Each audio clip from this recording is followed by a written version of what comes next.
Lean on us. We are here for you. You matter. You are not alone. Are you feeling overwhelmed? Not sure where to turn? The National Suicide and Crisis Lifeline is there for you 24/7. Call or text 988 or chat at 988sc.org. Whether you're having an emergency or you know someone who needs support now, they can help you take the next step towards finding hope and healing. There is hope. 988sc.org. How long was Neil Armstrong actually on the moon? When did Europe start speaking English? Did Marco Polo really go to China? CuriosityStream is the streaming service for all things history, plus science, wildlife, and more. What's the real story behind the Mona Lisa? We've got that. What caused the collapse of Rome? We know. Where did we find mankind's earliest ancestor? Come find out. For the holidays, get the gift of curiosity with 25% off gift cards for your curious cohorts. It's holiday shopping season at curiositystream.com/gift. The following is transcribed. Family Theater presents Ruth Hussey, Roddy McDowell, and Lois Butler.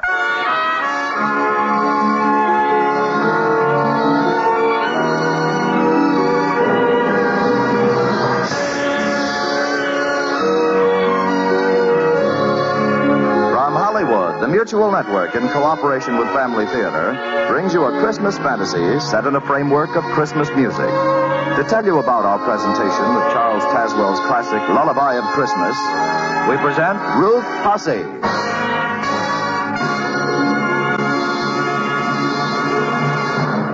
Thank you, Tony Lafrano.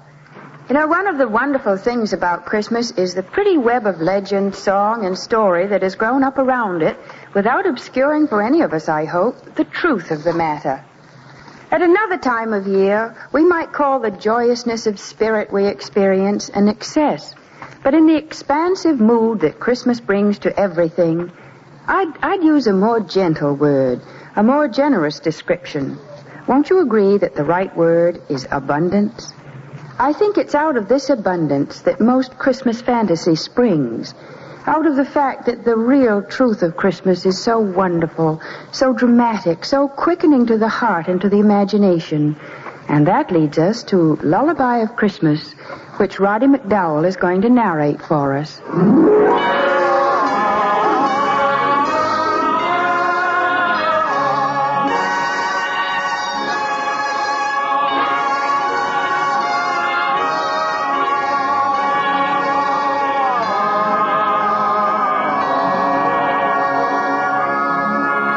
This story is as old as Christmas, and yet is neither remembered nor told except by the tongueless ones.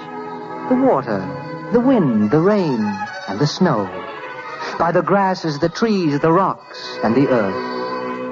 They have told the story for almost 2,000 Christmases past, and they'll still be telling it 2,000 times 2,000 Christmases to come. It will be told by a wind rustling a tree of palm or pine, or of maple or mimosa. By water as it crowds against the bank or shore of brook, lake, river and ocean, and all the scattered seven seas. By rain tiptoeing across the roofs and skylights of every building north, east, south, and west of Greenwich. By the singing grasses of southern pampas, bush and savanna, and by the icy twang of sleet and stubble on prairie, heath, and plain. It will be told by the sucking swamp mud, and the hard-ringing frozen earth, and the tumbling rock, and the migrant sand. It will be told whether or not men listen, or whether or not there are men to listen. For as the storytellers are eternal, so is their story eternal. Their story of the Lullaby of Christmas.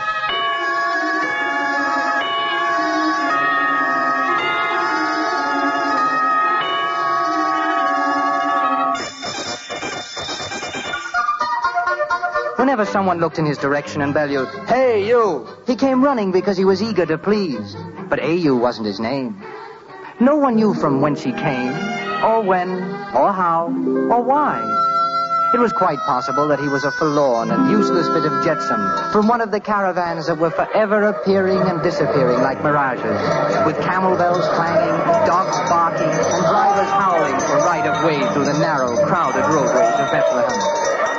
He might have been 8, or he could have been 9, A childish collection of angles and knobs with an animated pipe stem on each corner for an arm or leg. His clothing was an assortment of tattered rags fastened together with knots, thorns, and bits of cord. And it stayed with him when he ran merely because his greater speed was never quite equal to the greater law of gravity. And he was always running to something from something. His sandals, which had been owned and discarded by 3 much larger wearers, flapping up and down and right and left, and his bobbing head perching precariously on his scrawny little neck like a fledgling heron on one leg.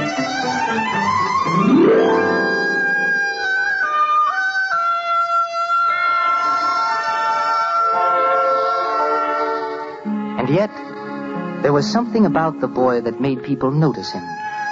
There was something appealing in his dark eyes and something about his cherub's mouth that unlocked the heart. Now and then, someone along the street would stop him and ask his name. But when A.U. tried to answer, from out of his cherub's mouth, instead of words, would come a horrible sound, a scourging, piercing, ear-scraping, howling and shrieking.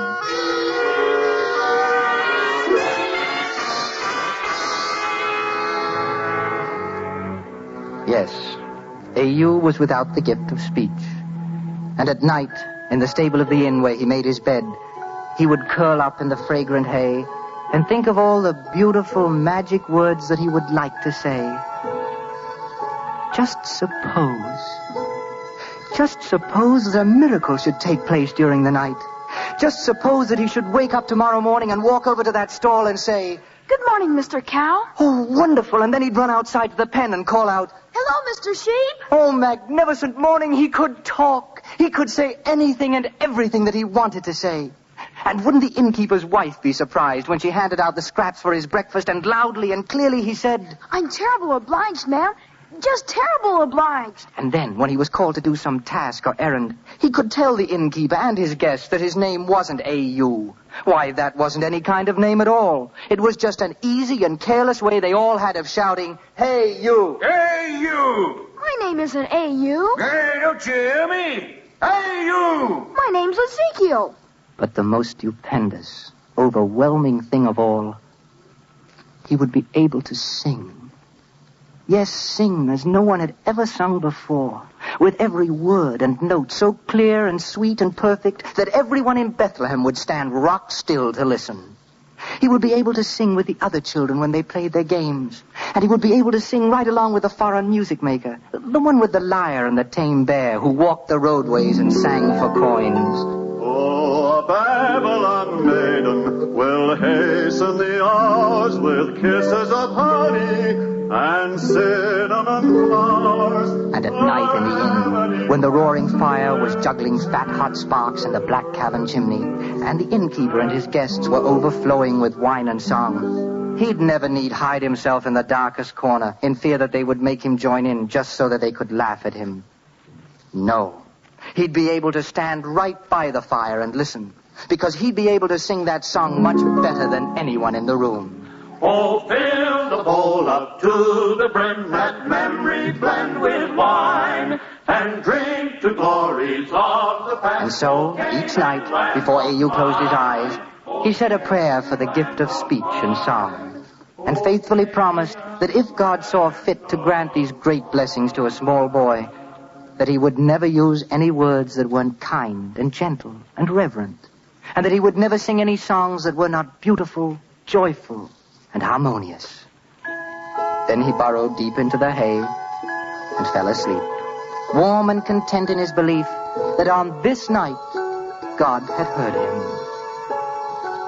In the morning, when the rising sun reached through the doorway and touched his shoulder to wake him up, he would open his eyes, and then he'd open his mouth, and then very loudly and thankfully he'd say, "Oh, thank you, God. Thank you very much."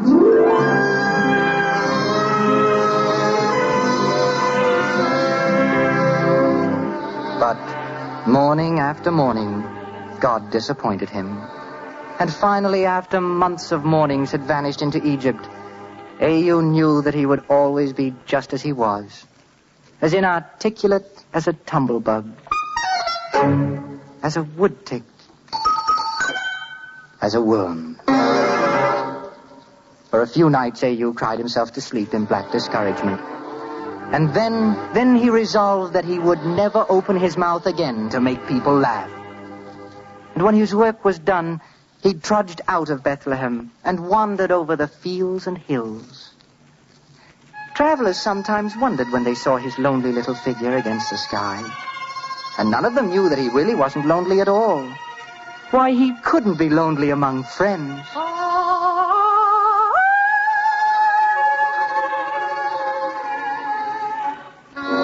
For he discovered that a brook running over its pebbles and stones could chatter and prattle and sing to him. And if he answered, or even if he sang, the brook didn't care a ripple that the noises he made were strange and unmusical. It went right along singing as loudly and joyfully as ever. Yes, and the winds were forever whispering or humming or caroling. Sometimes they were so filled with music that they shook their great trees and woke them up, and they tossed the great limbs and made every leaf and twig join in with the singing. So A.U. sang too. And the trees didn't care, and the winds didn't care. Neither did the rain when it thrummed on the rocks or strummed through the tall grasses. It went right on just as though his horrible din was the most sublime music it has ever heard. And then, when he was tired, A.U. would lie on the ground with his ear pressed tight against the moss and listen to the small, faraway voices, the little, scarcely audible voices deep in the ever-moving, ever-singing earth itself. The song they sang was very sweet, but so faint and distant that try as he might, he could never learn the melody. And so, listening to his friends, the tongueless ones, A.U. would fall fast asleep.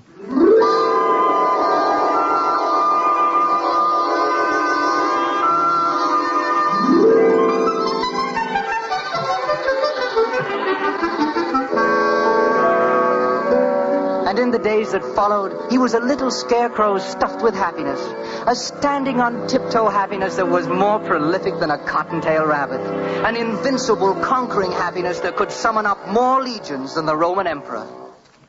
It was so far above the miracle he had asked for in his prayers that A.U. took a long time every night to thank God for his generosity. He thanked him so meticulously and particularly and abundantly that his small fingers developed a cramp, and on each round, knobby knee was a round, knobby callus.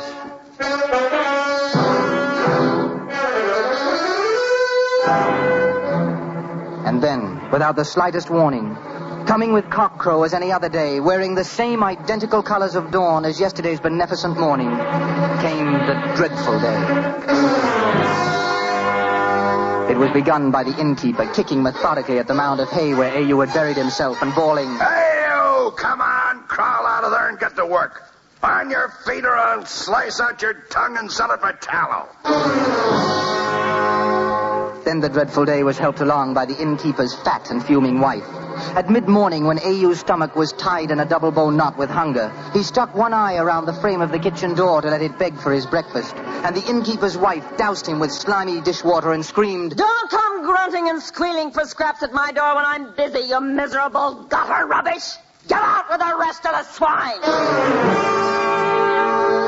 And in the afternoon, as A.U. was racing through the town on one of his endless errands, a tired thong snapped on one of his oversized sandals, and the sandal went skittering through the air, purposely ignoring half a dozen people who would have merely scowled or scolded, and dropped deliberately and maliciously on the proud and helmeted head of a swaggering centurion. The centurion plucked A.U. out of the crowd by his rags and lifted him up off the ground and held him dangling at arm's length, demanding his name and his dwelling place. And when A.U. tried to answer, but only made meaningless sounds, the centurion shook him until he flipped and flopped like a limp, grief-stricken starfish. And he bellowed, "Look at me, oh, you driveling, babbling, voiceless offshoot of a scurvy, dribble-mouthed alley rat. If ever again you foul my eyes, I'll cage you and send you to Rome to feed the emperor's lions." And through the remaining hours of the dreadful day's afternoon, No matter how fast A.U. ran, the story of his affliction and humiliation always ran faster. It was a street, an alley, or even a doorway ahead of him. He seemed to run through a forest of pointing fingers that threatened to pin him to a wall, under a sky of leering eyes that fell and clung to him like leeches, by endless craters of jeering mouths that spouted laughter like bottomless goatskin water bags.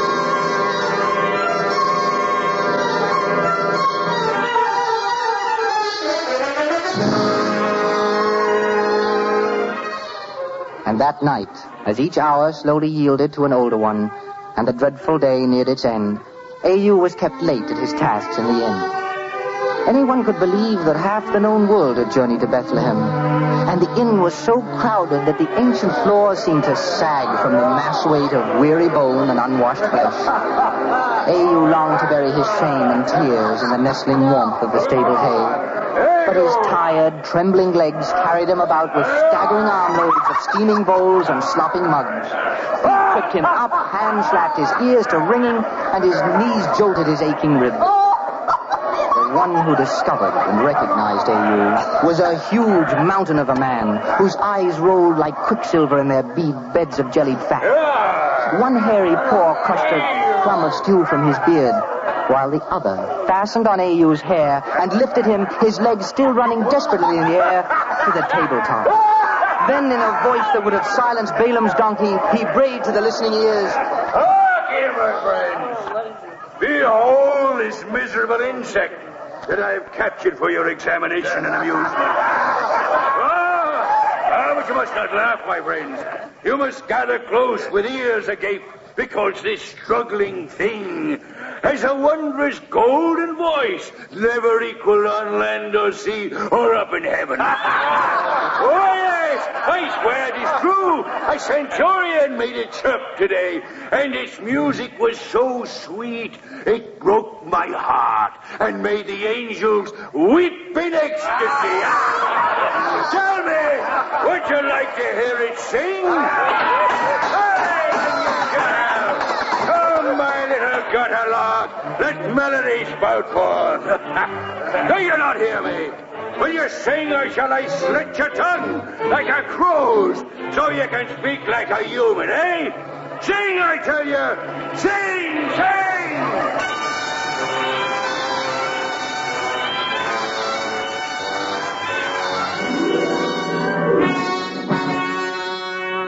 And so, standing on the table, A.U. tried to sing. And at every tuneless howl, the crowd shocked its mockery.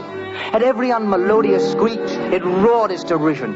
At every discordant squeak, it loosed a thunderbolt of laughter that crashed and splintered on his head. And his mind was fear, and his body was shame, and his blood was tears. But he went on. He went on until the crowd had rung the last outstanding guffaw, the final satisfying chuckle, the ultimate forced snigger from his wretched little body. And when it released him, he ran blindly off through the dark labyrinth of Bethlehem, a terror-stricken shadow racing for the quiet hills and the warm, comforting voices of the tongueless ones.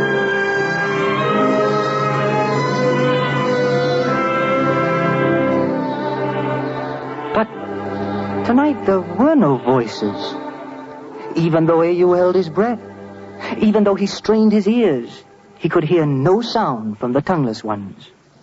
Even when he threw himself down and laid his ear to the ground, there was no small sound to hear. Even the little voices deep in the earth had stopped their whispering and were quiet. Then A.U. howled and babbled and tried to make the tongueless ones answer him. But they only waited and listened. And he croaked and screamed at them. But still they waited and listened. And he wept and shrieked to them. But they kept silent while they waited and listened. Just listened and waited. Then A.U. rolled over on his back to listen too. And he saw that a great white star had risen and was shining over Bethlehem. A star so bright it blinded him. And so he closed his eyes. And exhausted by the dreadful day, he went to sleep.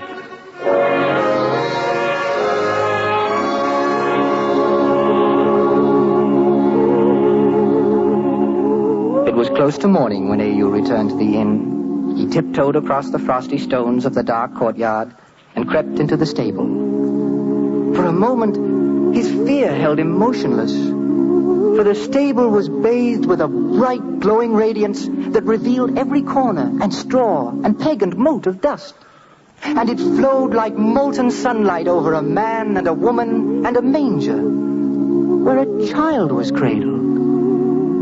Neither the man nor the woman appeared surprised to see A.U. It was as though they had expected him to come and were waiting for him. So he stole nearer, and he looked down at the child.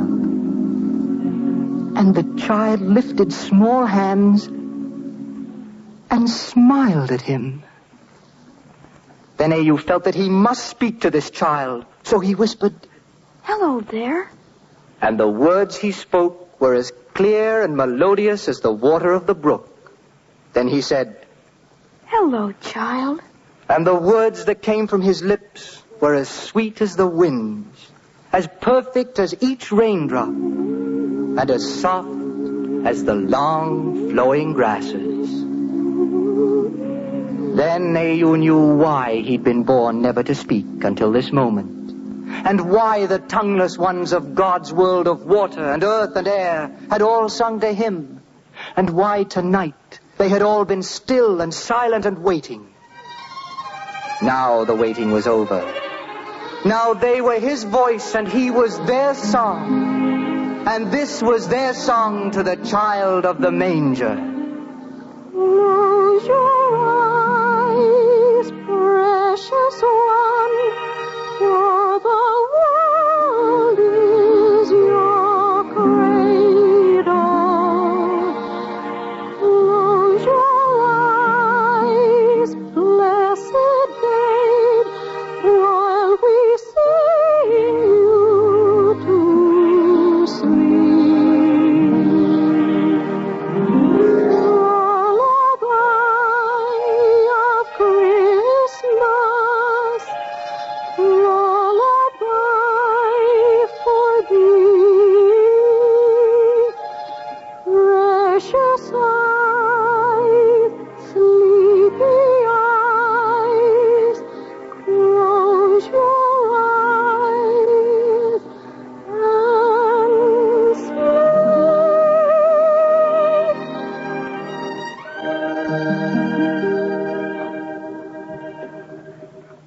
Yes, this story is as old as Christmas.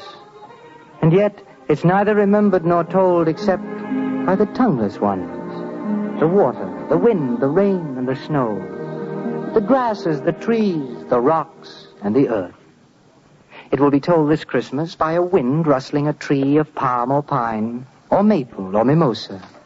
By water as it crowds against the bank or shore of brook, lake, river and ocean, and all the scattered seven seas. By rain as it patters across the roofs and skylights. Yes, and by the singing grasses of the southern pampas, bush and savanna, and the icy twang of sleeted stubble on prairie, heath, and plain. The few ears that listen may wonder at the strange, childlike quality in the voices of all these storytellers. But that's so very easy to understand. It is the bright, joyful, exultant tone of the boy who sang for them one early morning, one Christmas morning, one glorious morning in Bethlehem.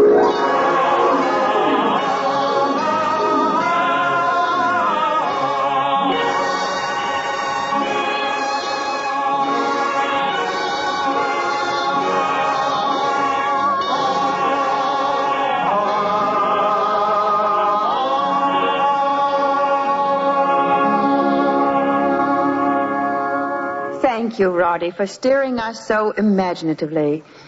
Christmas time is associated by all of us with first beginnings and with the home. It's really a time of return. In spirit, we can all return to that little family of Bethlehem, centered at the Christmas crib. And that's where Lois Butler leads us as she sings Jesu Bambino, the baby Jesus.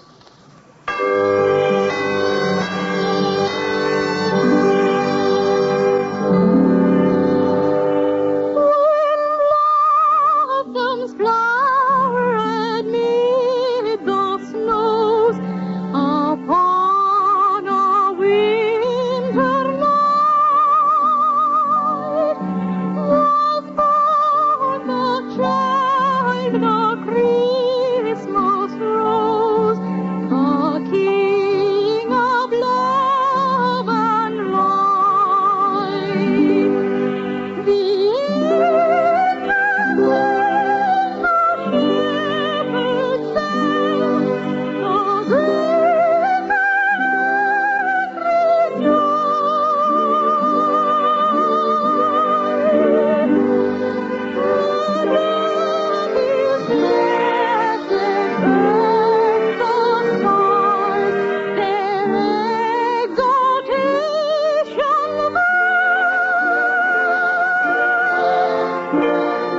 Thank you, Lois Butler. When Charles Tazwell's script said so powerfully, is that all creation daily thanks its author in its mute and mighty way. Others might see monotony, but to the discerning eye, it's beauty. Just the other day, a friend asked me, isn't prayer a monotonous thing? I didn't think so. No, on the matter of monotony, I don't think God blames the levelness of the plain for not being a solitary mountain peak, or a flight of friendly swallows for not being lonely eagles. There is beauty in order and in change, beauty in variety and beauty in sameness. These are but some of the reasons I can't believe that to God prayer is ever monotonous. I know that to each new-made father, the child in his arms is completely unlike the billions born before him. A family kneeling together, saying the same prayers, beget among themselves not a feeling of monotony, but a feeling of splendid unity. That's why family theater keeps saying, the family that prays together stays together. More things are wrought by prayer than this world dreams of.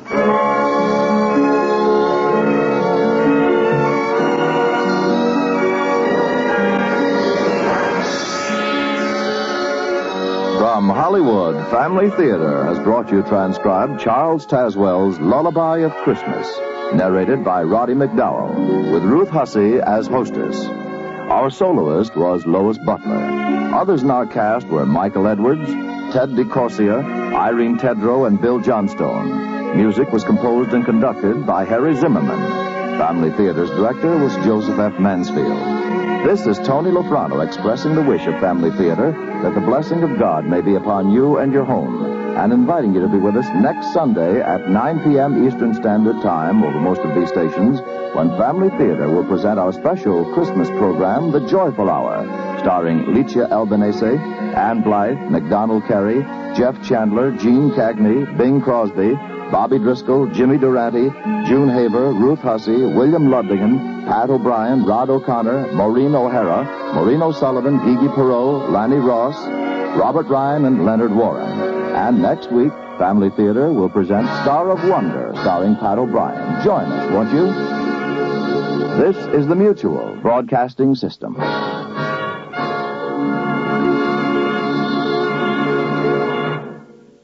Lucky Land Casino, asking people, what's the weirdest place you've gotten lucky? Lucky? In line at the deli, I guess? Aha, in my dentist's office. More than once, actually. Do I have to say? Yes, you do. In the car, before my kids' PTA meeting. Really? Yes. Excuse me, what's the weirdest place you've gotten lucky? I never win and tell. Well, there you have it. You can get lucky anywhere, playing at LuckyLandSlots.com. Play for free right now. Are you feeling lucky? No purchase necessary. Void where prohibited by law. 18+. Terms and conditions apply. See website for details. It is Ryan here, and I have a question for you. What do you do when you win?